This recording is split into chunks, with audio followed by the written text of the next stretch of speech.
ای گنج گرانبهای میهن، ای خاک تو سیم و زر فریدن.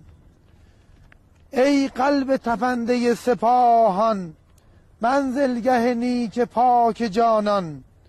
تو بستر پاک زنده رودی، هر لحظه تو را ز من درودی.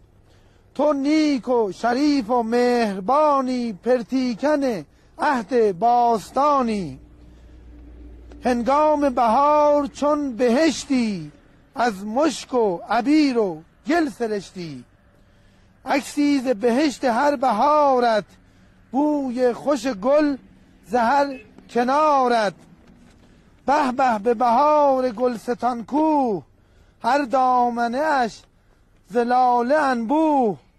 به به به بهار پشتگوهت، آن خاک نجیب پرشکوهت. در هر دمنی فزون نشسته، گلهای قشنگ دسته دسته. در هر طرف تو جویباری، پرجوش و خروش گشته جاری. آواز پرندگان زیبا، پر کرده تمام کوه و صحرا. تو خانه 5 قوم پاکی، همچون گوهری اگرچه خاکی. از گرجی و لر، ز ترک و ارمن، تا مردم نیک قوم آرین. مردان فسانه ساز داری، در سینه چه سوز و ساز داری.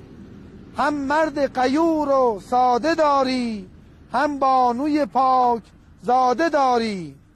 آن شیرزنان اهل دانش، آن شیرزنان اهل دانش، با دار و ندار اهل سازش.